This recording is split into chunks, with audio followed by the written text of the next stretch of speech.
Hello, my name is Tom Bleach, and today we are at Money20 Europe in Amsterdam, and we are joined by a fantastic guest. Victor, thank you so much for joining us. Could you introduce yourself, please? Thank you for having me. My name is Victor Padee. I'm Head of Global Business Development for Aevi. Fantastic. Well, I guess the best way for us to kick this off is just by, for those who don't know about Aevi or aren't specifically aware of what it is you do there, just give us a little breakdown about the company and what it is that makes Aevi unique. Sure. So Aevi, in principle, we are a payment orchestration company. You've heard about payment orchestration in card not present, but here we are in-person payments. So what we specialize in is in-person payment orchestration and flexibility. Fantastic. And I guess we'll get straight into that. Why is in-person payment orchestration becoming such a critical part of the stack? Great question. I guess, I've got the benefit of being around in payments for the last 20 years, right? When I first started, it was all about the walled garden approach. One terminal to one card acquirer.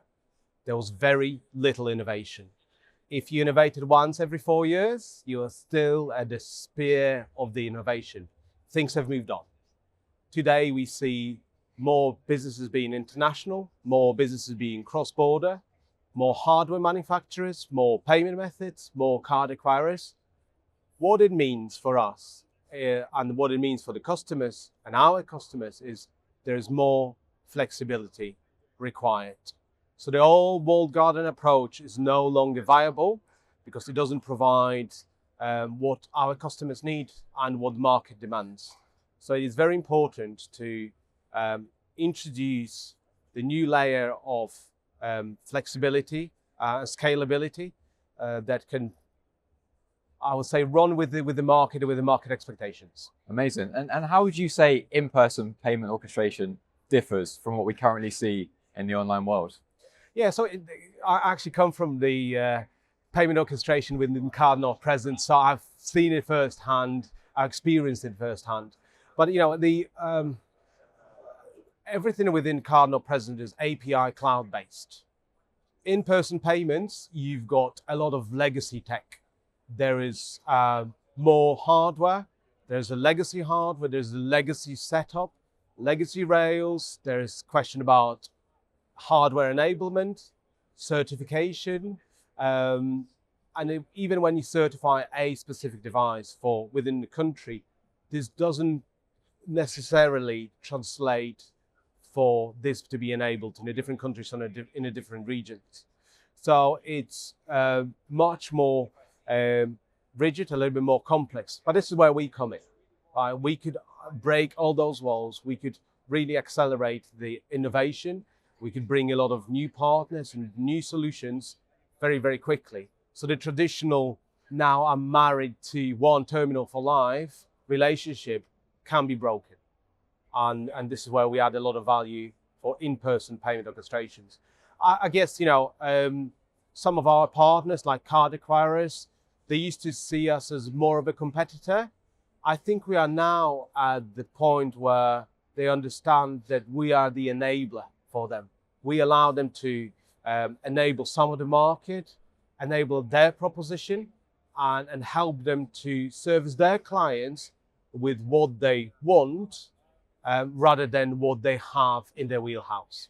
Amazing. And you alluded to it a little bit already, but I wonder if we could delve a little bit deeper into what are the challenges for a business that's trying to unify its in-person payment orchestration across different providers or even geographies? So the biggest challenge is the number of different devices, number of legacy setups, number of different rails and the relationship they've got in place. So to put an example, one of our biggest clients, we work with them in 10 different countries, processing 1.2 billion transactions in 26 different POS integrations and 20 host connectors, right? That includes fuel card, other card acquirers. Imagine trying to manage it independently. Where we come in, we could help them to amalgamate it in one place. So it's not only the difficulty is in managing the relationships, but also in maintaining the integrations, and adding it even more stack. So it's a bit of a spaghetti setup where we come in, we amalgamate it in one place. Yeah. So that kind of is related to my next question, which is, talking more about the benefits of this. How can in-person orchestration really ensure that businesses can create an omni-channel strategy? How's it going to be able to do that? Yeah, so great question. I think the omni-channel strategy starts with a unified platforms and unified systems, and that's what we could provide. Imagine, if you've got 10 different systems, and all the data is being presented in 10 different ways, and you've got 10 different ways of reconciling it. Seeing your customer and understanding your customer becomes impossible. Using one platform that unifies it in one place gives you a complete view of your customer and their journey, and provides you with not only visibility, but also with a full understanding how to go through your estate. Fantastic. And obviously we're at Money 2020. There's so many people talking about different emerging technologies and trends. What topics and trends are really shaping the future of in-person payment orchestration? And how would you recommend that businesses prepare for those changes? Sure. So I mean, there's a lot of talk about innovation and crystal ball. I wish I had a crystal ball and knew what's coming. I guess if there are a few trends that I think are very important, but they all boil down to what the ultimate customer or the way the ultimate customer behaves, right? So we talk about softPOS, so moving away from your traditional hardware into the softPOS environment. More of an unattended, so we unattended parking and fuel EV charging. But what I see, what's really, really important is ability to really focus on the best of breed partnerships, and try not to control everything, but instead of building on it yourself, making sure that you partner with people that can deliver best of breed components to ultimately create a great stack that positively influences the customer journey.